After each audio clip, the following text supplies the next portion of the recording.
नमस्कार दोस्तों, आपका स्वागत है आपके अपने चैनल स्टडी वाइंस ऑफिशियल पर। तो आज की इस वीडियो में हम मॉडर्न हिस्ट्री सीरीज़ की नेक्स्ट वीडियो जनजातीय आंदोलन के बारे में पढ़ेंगे। तो एक एक करके हम सभी प्रमुख जनजातीय आंदोलन के बारे में पढ़ेंगे और लास्ट में प्रीवियस ईयर क्वेश्चन भी अटेम्प्ट करेंगे। तो पहले आप वीडियो को पूरा देखें और लास्ट में प्रीवियस ईयर क्वेश्चन जरूर अटेम्प्ट करें। तो चलिए बिना देरी किए हुए वीडियो को शुरू करते हैं। तो चलिए वीडियो की शुरुआत करते हैं। तो सबसे पहले देखते हैं कि आखिर आदिवासियों ने अंग्रेजों के खिलाफ आंदोलन क्यों किया। तो अंग्रेजों के आने से पहले आदिवासी आबादी जंगलों और प्राकृतिक संसाधनों के साथ शांतिपूर्ण तरीके से रहती थी और अंग्रेजों ने इंग्लैंड में हो रही औद्योगिक क्रांति को समर्थन देने के लिए उन्हें जंगल से कच्चा माल चाहिए था। तो इसी इच्छा से प्रेरित होकर इन्होंने शोषणकारी नीतियां अपनानी शुरू कर दी, जिससे आदिवासी समूहों में आक्रोश पैदा हो गया। क्योंकि जो आदिवासी थे इनका अपना एक कानून होता था, अपना रहन सहन होता था, पर अंग्रेजों ने क्या किया, इनके रहन सहन में हस्तक्षेप करना शुरू कर दिया। तो प्रारंभ में आदिवासी समूह बिना किसी प्रतिबंध के कृषि, शिकार, मछली पकड़ने और वन उत्पादों का उपयोग करने जैसी गतिविधियों पर निर्भर थे और आदिवासियों का अपना कानून हुआ करता था। लेकिन अंग्रेजी राज्य विस्तार के पश्चात उनके व्यक्तिगत कानूनों में पुलिस एवं प्रशासन का हस्तक्षेप होने लगा, जिसके कारण वे बहुत दुखी थे। और इसी वजह से आदिवासी जिनके पास पहले अपनी जमीन थी, उनकी अपनी जमीन पर भूमिहीन और बंधुआ मजदूर की स्थिति तक सिमट कर रह गए। यानी कि जिनकी पहले अपनी जमीन थी ना, अब वो अपनी ही जमीन पर बंधुआ मजदूरी कर रहे थे। साथ ही प्राकृतिक संसाधनों और वन उत्पादों के उपयोग पर कई सीमाएं रखी गई और खेती को स्थानांतरित करने जैसी प्रथाओं पर भी प्रतिबंध लगा दिया गया। और इससे आदिवासियों की प्रति व्यक्ति आय में गिरावट आई। और जो आदिवासी थे ये बाहरी लोगों को दिकू कहते थे। क्या कहते थे? दिकू, जिसका तात्पर्य उन लोगों से था जो उन्हें परेशान करते थे, जैसे महाजन, ठेकेदार, जमींदार या जो अंग्रेजी अधिकारी थे, इन्हें ये दिकू कहा करते थे। और इनके अलावा आदिवासियों की सदियों पुरानी धार्मिक प्रथाओं को कम करके ईसाई मिशनरियों के ईसाई धर्म के प्रसार के प्रयासों ने भी अंग्रेजों के प्रति नाराजगी को और बढ़ा दिया। और इनके जीने के तरीके में हस्तक्षेप करने के बाद भारत के विभिन्न क्षेत्रों के विविध जनजातीय समूहों ने अंग्रेजी सरकार के शोषणकारी और भेदभावपूर्ण प्रथाओं के खिलाफ विद्रोह का नेतृत्व किया। तो जब अंग्रेजों ने आदिवासियों के रहन सहन में, जीवन में हस्तक्षेप करना शुरू किया ना, तब आदिवासियों ने अंग्रेजों के खिलाफ विद्रोह कर दिया। तो एक एक करके हम सभी प्रमुख आदिवासी विद्रोह के बारे में पढ़ना शुरू करते हैं। तो सबसे पहले है सन्यासी विद्रोह, जो कि 1763 से लेकर 1800 ईस्वी तक चला था। तो देखिए, यहाँ से जब भी आपसे प्रश्न पूछा जाएगा ना, तो यही पूछा जाएगा कि बताइए ये विद्रोह किस क्षेत्र में हुआ था और इसका नेतृत्व किसने किया था। दो ही प्रश्न बनते हैं। फिर भी मैंने आपको ये विद्रोह थोड़ा डिटेल में पढ़ाया है, ताकि आपको थोड़ा डिटेल में पता हो। जब आपको कहानी पता रहेगी ना, तो याद रखने में आसानी होगी। पर पूछा क्या जाता है? पूछा यही जाता है कि ये जो विद्रोह हुआ था ये किस क्षेत्र में हुआ था और इसका नेतृत्व किसने किया था। और कुछ और भी जो तथ्य पूछे जाते हैं वो भी मैंने साथ में कवर किए हैं। तो सबसे पहले है सन्यासी विद्रोह। तो आंदोलन का समय कब था? तो 1763 से लेकर 1800 ईस्वी के दौरान सन्यासी विद्रोह हुआ था। कहाँ पर हुआ था? तो आज के बंगाल और बिहार वाले क्षेत्र में ये विद्रोह देखने को मिला था। और विद्रोहकारी कौन थे, यानी कि विद्रोह किया किसने था? तो सन्यासी शंकराचार्य के अनुयायियों ने ये विद्रोह किया था। तो शंकराचार्य जी के अनुयायियों ने ये विद्रोह किया था। और आंदोलन का कारण क्या था? तो हिंदू, नागा, गिरी के सशस्त्र सन्यासियों का तीर्थ यात्रा पर प्रतिबंध लगाना इसका कारण था। और परिणाम क्या हुआ था? परिणाम यह हुआ था कि अंग्रेजों ने इस विद्रोह को दबा दिया था। तो 18वीं सदी के अंतिम वर्षों 1763 से लेकर 1800 ईस्वी में अंग्रेजी शासन के विरुद्ध तत्कालीन भारत के कुछ भागों में सन्यासियों ने उग्र आंदोलन किए थे, जिसे इतिहास में सन्यासी विद्रोह कहा जाता है। और यह आंदोलन अधिकांशतः उस समय ब्रिटिश भारत के बंगाल और बिहार के प्रांत में हुए थे। और बंकिम चंद्र चटर्जी द्वारा 1882 में जो उनके द्वारा रचित एक उपन्यास था, जिसका नाम था आनंद मठ। कई बार एग्जाम में पूछा गया है कि आनंद मठ उपन्यास की रचना किसने की है, तो बंकिम चंद्र चटर्जी ने की है।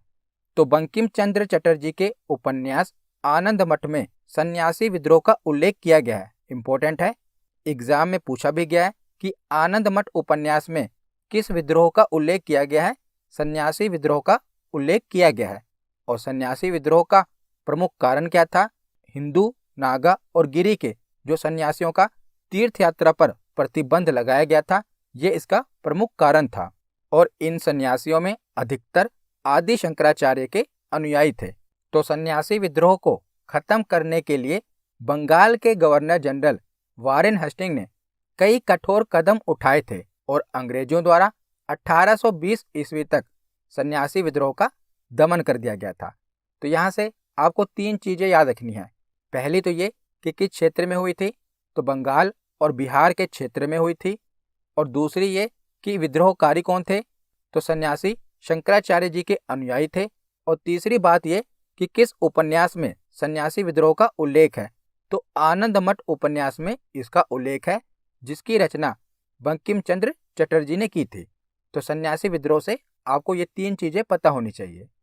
तो सन्यासी विद्रोह के बाद अगला विद्रोह है पहाड़िया विद्रोह, जो कि 1779 ईस्वी में हुआ था।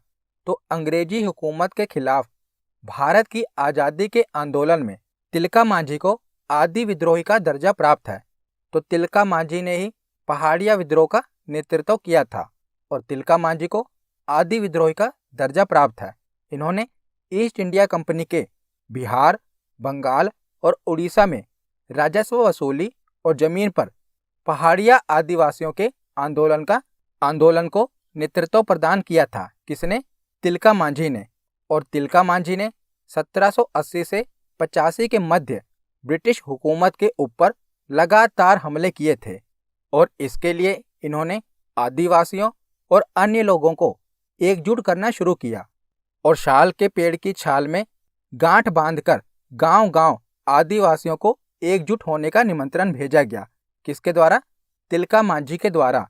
और तिलका मांझी ने भागलपुर के प्रथम कलेक्टर ऑगस्टस क्लीवलैंड को 1784 ईस्वी में तीर एवं धनुष से जख्मी कर दिया था, जिससे क्लीवलैंड की मृत्यु हो गई थी और इसी कारण इन्हें गिरफ्तार कर लिया गया, तिलका मांझी को। और 1785 ईस्वी में भागलपुर के बीच चौराहे पर बरगद के पेड़ पर लटकाकर इनको फांसी दे दी गई। किनको? तिलका मांझी को। तो पहाड़िया विद्रोह कहाँ पर हुआ था? तो बिहार, बंगाल और उड़ीसा वाले क्षेत्र में हुआ था। और इसका नेतृत्व किसने किया था? जो सबसे ज्यादा इंपॉर्टेंट है, तिलका मांझी ने पहाड़िया विद्रोह का नेतृत्व किया था। तो पहाड़िया विद्रोह के बाद है चुआर विद्रोह, जो कि 1769 ईस्वी से लेकर 1805 ईस्वी तक चला था। तो अंग्रेज अधिकारी जंगल महाल के भूमिजों को चुआर कहते थे, इसीलिए इनके विद्रोहों को चुआर विद्रोह कहा गया। और चुआर जंगल साफ कर खेती करते, पशु पक्षियों का शिकार करते और जंगल में पैदा होने वाली वस्तुओं को बेचकर गुजारा करते थे। और यह विद्रोह मुख्यतः बंगाल के बांकुड़ा क्षेत्र से शुरू हुआ था और इनमें से अधिकांश स्थानीय जमींदारों के यहाँ पाइक यानी कि सिपाही का काम करते थे और वेतन के बदले उन्हें जमीन दी जाती थी, जो कि पाइकन जमीन कहलाती थी। तो जो अधिकांश चुआर थे ये पाइक यानी कि सिपाही का काम करते थे, जिसके बदले में उन्हें जमीन दी जाती थी और उस जमीन को पाइकन जमीन कहा जाता था। तो अंग्रेज शासकों ने कब्जा जमाते ही चुआरों की पुश्तैनी जमीनें छीन कर नए जमींदारों के हाथ बेचना शुरू कर दिया और इन जमींदारों के साथ मिलकर नई प्रजा बसाना शुरू कर दिया। और साथ ही पाइकों को हटाकर बाहर से ला लाकर पुलिस को उनकी जगह पर नियुक्त कर दिया। तो पहले सिपाही कौन थे? तो ये चुआर थे। तो अब इनको हटाकर बाहर से पुलिस को उनकी जगह पर नियुक्त कर दिया। तो इससे क्या हुआ कि हजारों पाइक जमीन, घर द्वार और जीविका का साधन सब कुछ खोकर दर दर की ठोकरें खाने लगे और इन पायकों यानी कि सिपाहियों और किसानों की सम्मिलित शक्ति ने विद्रोह की वह आग लगा दी जिसे बुझाना अंग्रेज शासकों के लिए बड़ा कठिन हो गया था। और चुआर विद्रोह के मुख्य नेता कौन थे? तो नेता थे दुर्जन सिंह और करणगढ़ की रानी शिरोमणि। इनका नाम याद रखिएगा। तो इस विद्रोह का प्रमुख नारा था कि अपना गांव अपना राज, दूर भगाओ विदेशी राज। ये चुआर विद्रोहियों का नारा था कि अपना गांव अपना राज, दूर भगाओ विदेशी राज। तो जब इन्होंने विद्रोह कर दिया तो अंग्रेजी अधिकारी ले गुडियार, कैप्टन फोर्ब्स और मेजर क्रॉफ्ट को इस विद्रोह के दमन हेतु भेजा गया था और लगभग 30 वर्ष से अधिक समय तक इस अशांत क्षेत्र में शांति बहाल करने हेतु अंग्रेजों ने इस क्षेत्र के लोगों को कुछ सुविधाएं देने का निर्णय लिया। और 1805 ईस्वी में जंगल महल जिला के निर्माण के बाद इस क्षेत्र में पुनः शांति व्यवस्था बहाल हुई थी। कब? 1805 ईस्वी में। तो चुआर विद्रोह से आपको क्या याद रखना है कि ये बंगाल के क्षेत्र में शुरू हुआ था और इन्हें पाइक भी कहा जाता था। पाइक यानी कि सिपाही। और इस विद्रोह का नेतृत्व किसने किया था? तो दुर्जन सिंह और करणगढ़ की रानी शिरोमणि ने इसका नेतृत्व किया था। तो चुआर विद्रोह के बाद देखते हैं अगला विद्रोह, पागलपंथी विद्रोह। तो पागलपंथी विद्रोह 1813 ईस्वी से लेकर 1831 ईस्वी तक चला था। तो इसका समय है यानी कि शुरुआत हुई थी 1813 ईस्वी में। संस्थापक यानी कि नेतृत्व किसने किया था? टीपू ने किया था। और उद्देश्य क्या था? तो जमींदारों के अत्याचार के खिलाफ यह विद्रोह हुआ था। तो यह विद्रोह बंगाल में हुआ था और टीपू ने जमींदारों के विरुद्ध यह आंदोलन शुरू किया था। और पागलपंथी विद्रोह की शुरुआत किसने की थी? टीपू ने की थी। तो पागलपंथी एक प्रकार का अर्ध धार्मिक संप्रदाय था और यह संप्रदाय उत्तरी बंगाल में करमशाह द्वारा चलाया गया था। तो करमशाह के द्वारा पागलपंथ चलाया गया था और ये अर्ध धार्मिक संप्रदाय था। तो करमशाह के बाद उसके बेटे टीपू ने इस विद्रोह का नेतृत्व किया था जिसे पागलपंथी विद्रोह कहा गया। तो 1825 ईस्वी में करमशाह के उत्तराधिकारी पुत्र टीपू ने जमींदारों के अत्याचार के खिलाफ विद्रोह कर दिया और यह विद्रोह इस क्षेत्र में 1840 ईस्वी से लेकर 1850 ईस्वी तक जारी रहा। और यह विद्रोह शुरू कब हुआ था? तो जमींदारों एवं साहूकारों के अत्याचारों के खिलाफ करमशाह के पुत्र टीपू ने स्थानीय गारो जनजाति के लोगों के साथ 1813 ईस्वी में विद्रोह शुरू किया था। तो पागलपंथी विद्रोह से आपको यही याद रखना है कि यह विद्रोह कहाँ पर हुआ था? तो बंगाल के क्षेत्र में हुआ था और इसका नेतृत्व किसने किया था? तो टीपू ने इसका नेतृत्व किया था। तो पागलपंथी विद्रोह के बाद है भील विद्रोह। तो 1818 ईस्वी का भील विद्रोह जनजाति द्वारा उठाया गया पहला ब्रिटिश प्रतिरोध आंदोलन था और भील जनजाति का शांतिपूर्ण जीवन का एक लंबा इतिहास रहा है। लेकिन ब्रिटिश प्रशासन द्वारा किए गए परिवर्तनों और सामंती व्यवस्था ने इन्हें सरकार के खिलाफ उग्र बना दिया। तो जो भील जनजाति शांतिपूर्वक रहती थी, अंग्रेजी सरकार के किए गए परिवर्तनों और हस्तक्षेप ने इन्हें उग्र बना दिया। तो वर्ष 1818 ईस्वी में सभी भील आदिवासी राज्यों ने एक संधि पर हस्ताक्षर करने के लिए ब्रिटिश प्रशासन से हाथ मिलाया और अब संधि के बाद अंग्रेज असली मालिक बन गए थे, क्योंकि अब उन्हें राज्य के बाहरी और आंतरिक दोनों मामलों में हस्तक्षेप और नीति निर्माण का अधिकार सौंप दिया गया था। और इसके अलावा भीलों को जंगल में प्रचुर मात्रा में उत्पादित विभिन्न उत्पादों के उपभोग और उपयोग के अधिकारों से वंचित कर दिया गया था और इससे जनजाति की अंग्रेजों के खिलाफ नाराजगी काफी बढ़ गई थी और उन्हें विभिन्न बुनियादी सुविधाओं से भी वंचित किया जा रहा था। तो ब्रिटिश सरकार ने असंतोष को दबाने के लिए और विद्रोह को कुचलने के लिए एक सेना भेजी और घने जंगल में लगातार बढ़ती कठिनाइयों के कारण विद्रोह को पूरी तरह से कुचलने के लिए सेना जंगल में गहराई तक जाने में सक्षम नहीं थी, क्योंकि जो आदिवासी थे ये तो जंगल के कोने कोने से वाकिफ थे, परंतु जो अंग्रेजी सेना थी ये घने जंगल में भीतर तक तो जाने के लिए सक्षम नहीं थी। तो अंत में क्या होता है कि एक ब्रिटिश प्रतिनिधि कर्नल वाल्टर ने आदिवासियों के साथ शांति समझौता किया और मूल निवासियों को उनके विभिन्न करों और उनके वन अधिकारों के अधिकारों में रियायत दी गई, यानी कि छूट दी गई। पर भले ही अंग्रेज विद्रोह को दबाने का दावा कर सकते थे, फिर भी भीलों के निवास वाले क्षेत्रों में वे कभी स्थायी शांति हासिल करने में सक्षम नहीं थे। तो अंग्रेजों का ये दावा तो था कि उन्होंने शांति बहाल कर दी है, पर कभी भी भील के निवास वाले क्षेत्रों में वे स्थायी शांति हासिल करने में सक्षम नहीं थे। तो उसके बाद आगे है फेराजी विद्रोह, जो कि 1820 ईस्वी से लेकर 1858 ईस्वी तक चला था। तो फेराजी विद्रोह की शुरुआत हुई थी 1820 ईस्वी में। इसके प्रमुख नेता कौन थे? तो दादू मीर इसके प्रमुख नेता थे। और फेराजी लोग किन्हें कहा जाता था? तो फेराजी लोग शरीयतुल्लाह द्वारा चलाए गए संप्रदाय के अनुयायी थे। तो शरीयतुल्लाह के द्वारा एक संप्रदाय चलाया गया था जिसे फेराजी कहा जाता था, और इन्हीं के द्वारा जो विद्रोह किया गया उसे फेराजी विद्रोह कहा गया। तो यह आंदोलन भी बंगाल में हुआ था, और इसके नेता कौन थे? तो दादू मीर इसके नेता थे। तो फेराजी लोग शरीयतुल्लाह द्वारा चलाए गए संप्रदाय के अनुयायी थे, और मोहम्मद मोहसिन जिसे दादू मीर कहा जाता है, तो दादू मीर ने जमींदारों की जबरदस्ती वसूली का प्रतिरोध करने के लिए किसानों को इकट्ठा किया, संगठित किया, और यह अंग्रेजों एवं जमींदारों के विरुद्ध किसान आंदोलन था। तो दादू मीर ने यह नारा दिया कि समस्त भूमि का मालिक खुदा है, और यह विद्रोह 1838 ईस्वी से लेकर 1857 ईस्वी तक चलता रहा, और कालांतर में इस संप्रदाय के अनेक समर्थक वहाबी आंदोलन में सम्मिलित हो गए। तो फेराजी विद्रोह किस क्षेत्र में देखने को मिलता है? बंगाल में। और इसका नेतृत्व किसने किया था? तो दादू मीर ने इसका नेतृत्व किया था। तो फेराजी विद्रोह के बाद है कोल विद्रोह, जो कि 1831 से लेकर 1832 ईस्वी तक चला था।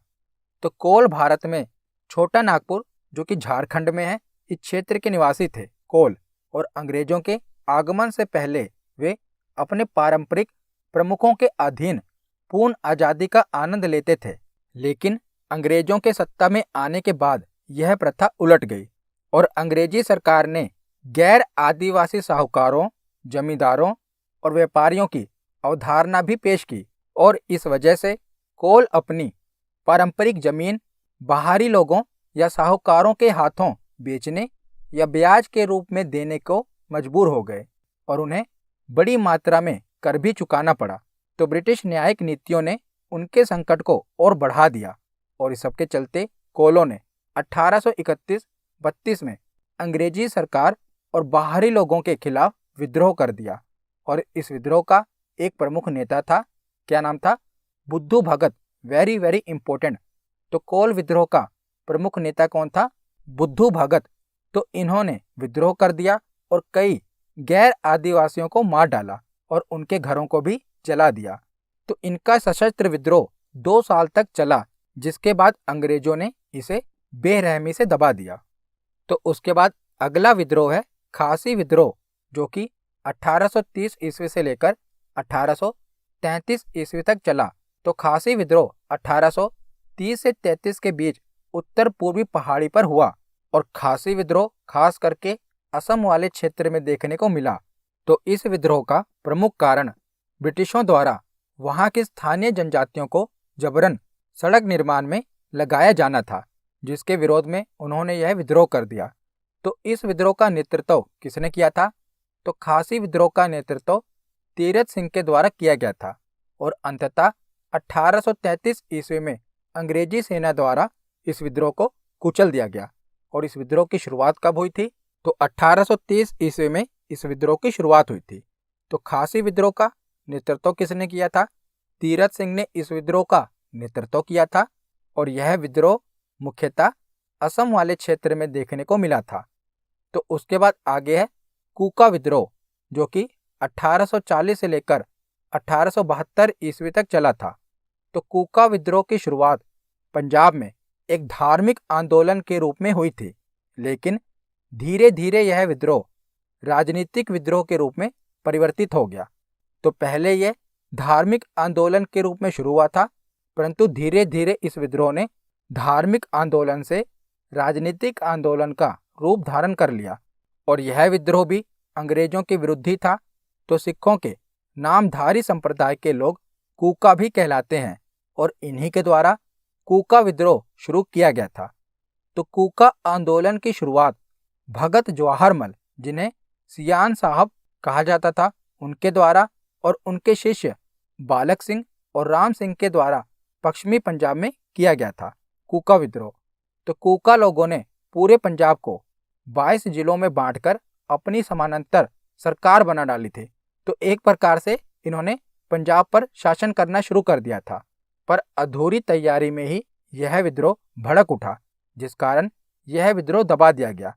तो 1882 ईस्वी में आंदोलन के एक प्रमुख नेता राम सिंह को अंग्रेजों के द्वारा रंगून भेज दिया गया, जिसके कारण क्या हुआ कि 1885 ईस्वी में उनकी मृत्यु हो गई और बिना नेता यह आंदोलन कमजोर पड़ गया और धीरे धीरे पूर्णतः खत्म हो गया। तो कूका विद्रोह की शुरुआत कहाँ पर देखने को मिली है? पंजाब वाले क्षेत्र में। और इसकी शुरुआत किसने की? तो भगत जवाहरमल, बालक सिंह और राम सिंह के द्वारा इस विद्रोह की शुरुआत की गई थी। तो कूका विद्रोह के बाद देखते हैं खोंड विद्रोह, जिसकी शुरुआत 1837 में हुई थी और 1856 ईस्वी तक खोंड विद्रोह चला था। तो उड़ीसा में 1837 से लेकर 1856 में खोंड विद्रोह हुआ था और चक्र बिसोई खोंड लोगों के नेता थे।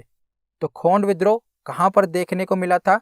तो मुख्यतः उड़ीसा वाले क्षेत्र में देखने को मिला था। और इसके नेता कौन थे? तो चक्र बिसोई इसके नेता थे। तो उनके विद्रोह का मुख्य कारण क्या था? तो मारिया, जिसे बलिदान कहा जाता है, मारिया की प्रथा को दबाने का अंग्रेजों का प्रयास था और बदले में जमींदारों और साहूकारों की आमद के साथ नए करों का पेश करना था। तो खोंड विद्रोह क्यों हुआ था? तो वहां की जो जनजाति थी उसमें बलिदान की प्रथा थी, जिसे मरिया कहा जाता है। तो अंग्रेजों ने क्या किया कि इस प्रथा को खत्म करने का प्रयास किया और इसके साथ साथ वहां के जो जमींदार थे और साहूकार थे ना, उन्होंने भी ब्याज काफी बढ़ा दिया था और अंग्रेजों ने भी कर काफी बढ़ा दिया था। तो ये कई कारण थे जिस कारण खोंड विद्रोह देखने को मिला। तो इसके नेता कौन थे? तो चक्र बिसोई इसके नेता थे। तो उसके बाद आगे है संथाल विद्रोह, जो कि 1855-56 के दौरान देखने को मिलता है। तो संथाल विद्रोह संथाल जनजाति के द्वारा ब्रिटिश ईस्ट इंडिया कंपनी और जमींदारी प्रणाली दोनों के ही खिलाफ था और वर्तमान के झारखंड, पश्चिम बंगाल और बिहार के क्षेत्र में यह विद्रोह हुआ था। तो मुख्य रूप से देखा जाए तो संथाल विद्रोह झारखंड का विद्रोह था। अगर हम मुख्य रूप से देखें, अगर आपसे प्रश्न पूछा जाएगा कि संथाल विद्रोह कहाँ पर देखने को मिला था, तो आपको झारखंड ही लगाना है, क्योंकि मुख्य रूप से ये झारखंड वाले क्षेत्र में देखने को मिला था। तो संथाल विद्रोह का नेतृत्व 4 सहोदर भाइयों ने किया था। सिद्धू, कान्हू, चंद और भैरव, चारों नाम याद रखिएगा, जिसमें से 2 नाम काफी महत्वपूर्ण हैं, सिद्धू और कान्हू। इन्होंने संथाल विद्रोह का नेतृत्व किया था। तो संथालों ने मुख्य रूप से राजमहल और भागलपुर के बीच के क्षेत्रों पर कब्जा कर लिया, जिसे दमने कोह के नाम से जाना जाता है। और इन्होंने बाहरी लोगों के खिलाफ भी विद्रोह किया, जिसे इन्होंने दिकू कहा। और इनका प्राथमिक उद्देश्य विदेशी या अंग्रेजी शासन का पूरी तरह से सफाया करना था। तो पुलिस कर्मियों, जमींदारों, राजस्व और अदालत के अधिकारियों द्वारा संथाल लोगों पर किए गए शोषण ने इनका आक्रोश और भी बढ़ा दिया था। तो साहूकारों ने संथालों से 50% से लेकर 500% तक की अत्यधिक ब्याज दर वसूल की। इसके अतिरिक्त अंग्रेजी सरकार ने भी गरीब संथालों के साथ न्याय करने की बजाय उनका शोषण किया, उत्पीड़न किया। तो 1855 ईस्वी में 10,000 से अधिक संथालों ने औपनिवेशिक सरकार यानी कि अंग्रेजी सरकार के खिलाफ विद्रोह कर दिया। लेकिन 1856 में इन्हें अंततः अंग्रेजी सरकार ने पकड़ लिया और आंदोलन को बेरहमी से दबा दिया गया। तो संथाल विद्रोह मुख्य रूप से किस क्षेत्र में देखने को मिलता है? झारखंड वाले क्षेत्र में देखने को मिलता है। और इसका नेतृत्व किसने किया था? तो सिद्धू, कान्हू, चंद और भैरव ने इसका नेतृत्व किया था, जिसमें से दो नाम काफ़ी इम्पोर्टेंट है, सिद्धू और कान्हू ने संथाल विद्रोह का नेतृत्व किया था। तो संथाल विद्रोह के बाद है मुंडा विद्रोह, वेरी वेरी इंपॉर्टेंट। तो मुंडा लोगों ने अंग्रेजों को बहुत ज़बरदस्त शिकस्त दी थी। तो यह विद्रोह 1895 ईस्वी में प्रारंभ हुआ था और 1901 ईस्वी तक चलता रहा।